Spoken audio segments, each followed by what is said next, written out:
Criterion 2.2 Workforce Relations, total 70 points.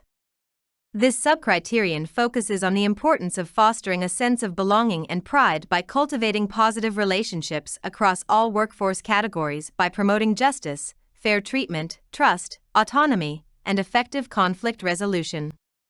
It places special emphasis on the organization's efforts to establish an inclusive and harmonious work environment, cultivating a culture of mutual respect where employees feel respected, empowered, and assured of effective approaches to address concerns and conflicts constructively.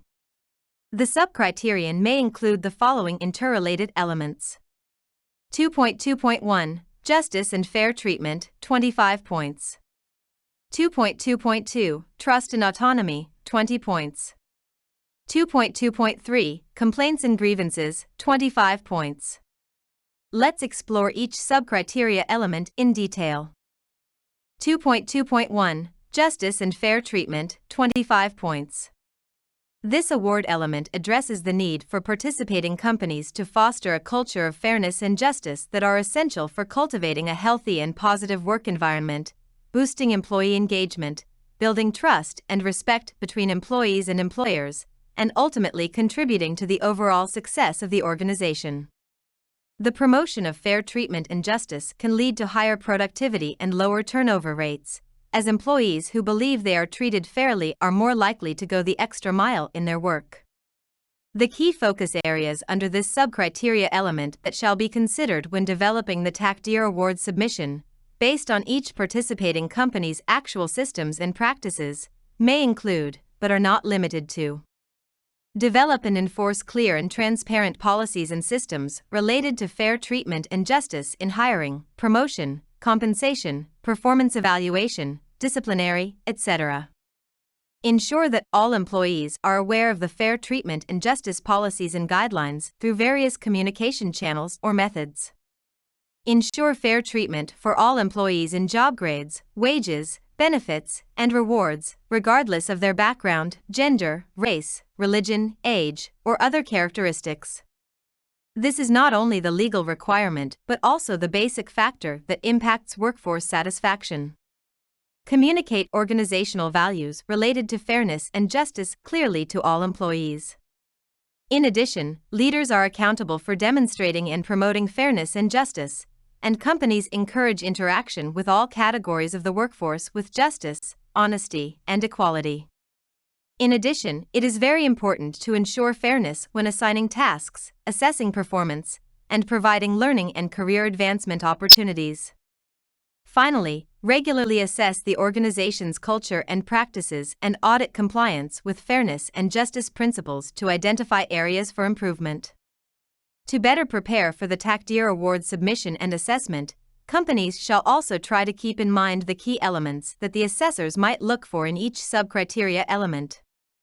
For this subcriteria element, assessors might be looking for fair treatment and justice policies and systems in hiring, promotion, compensation, and performance evaluation, fair treatment in job grades, wages, benefits, and rewards, regardless of employees' background, gender, race, religion, age, or other characteristics, fairness when assigning tasks, assessing performance, and providing learning and career advancement opportunities, etc.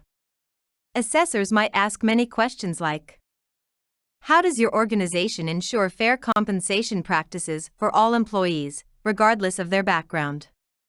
What mechanisms exist for employees to raise concerns about perceived fairness and justice violations, and how are these concerns addressed? Could you provide examples of how leaders are held accountable for promoting fairness and justice?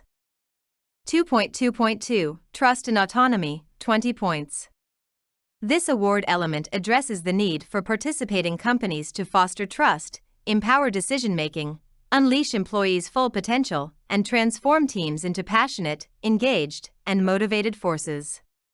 By prioritizing trust and autonomy, organizations can create a work culture that values and empowers employees, resulting in greater job satisfaction, enhanced job performance, increased innovation, and ultimately, improved organizational performance.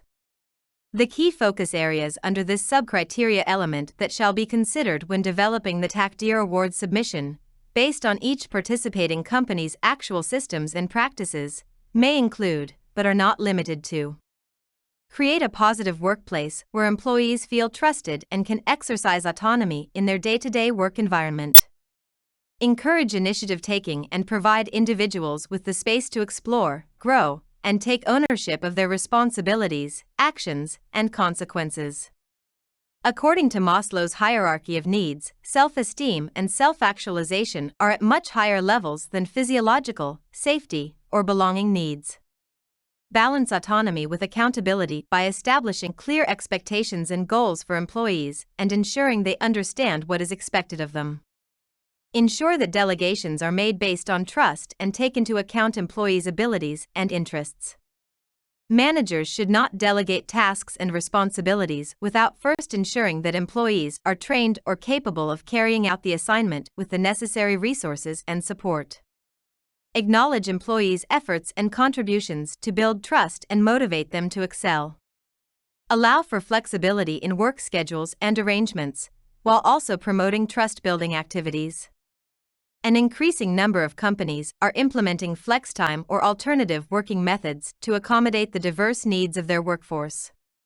Empower the workforce to take ownership of projects and initiatives, and trust employees to solve problems independently.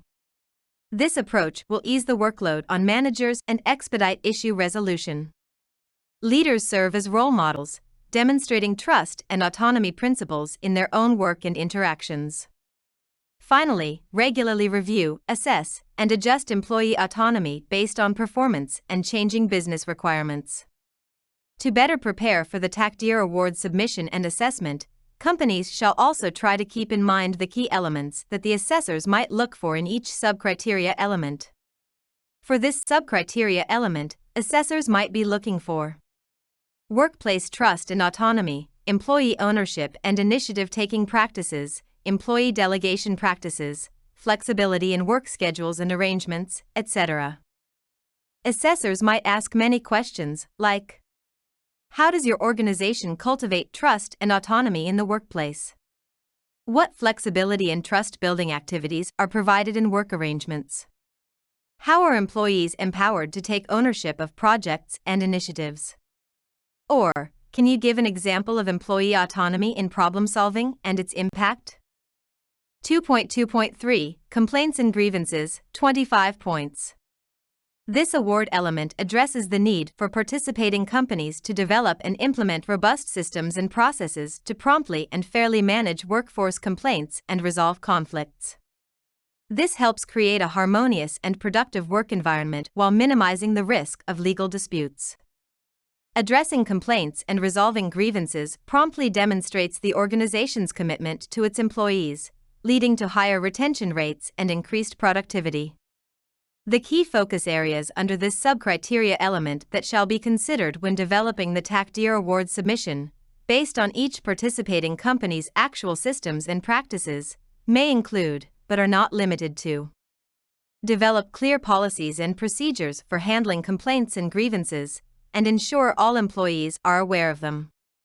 Offer multiple channels for employees to submit complaints or grievances, including anonymous options, to encourage openness.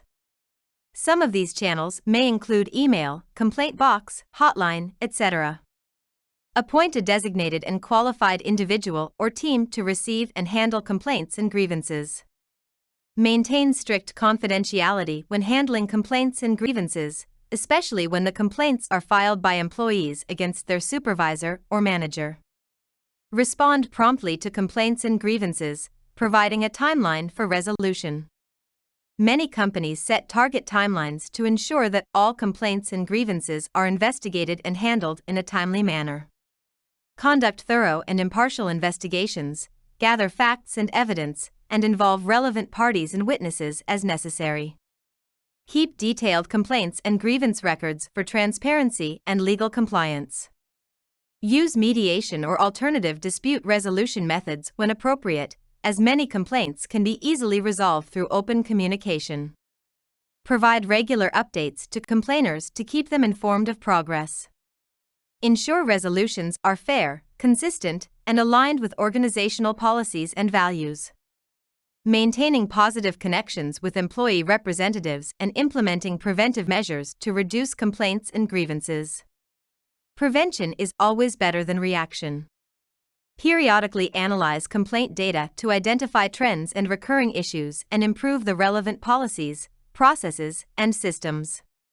For example, if the company receives regular complaints about working meals, it might be a good idea to enhance the menu or improve the catering services. Communicate openly with employees about the complaint or grievance outcome, including the steps and reasons behind resolutions. The successful closure of complaints or grievances needs to ensure a fair and just solution is provided and communicated to the concerned employees. Ensure compliance with applicable labor laws and regulations regarding complaint and grievance handling. To better prepare for the Taqdeer Award submission and assessment, companies shall also try to keep in mind the key elements that the assessors might look for in each subcriteria element. For this subcriteria element, assessors might be looking for policies, procedures, and practices for handling complaints and grievances submission channels, complaints and grievances handling team, complaints and grievances responses, etc. Assessors might ask many questions like: are there multiple channels, including anonymous options, for submitting complaints or grievances to encourage openness? How does your organization ensure confidentiality in handling complaints and grievances? How are investigations conducted, involving relevant parties and witnesses as needed? Or, are detailed records of complaints and grievances maintained for transparency and compliance? Depending on the industry, your corporate strategy, and business priorities, each company may adopt unique policies, systems, and business practices to address this focus area. Therefore, you should choose the most relevant documented evidence to support your award submission.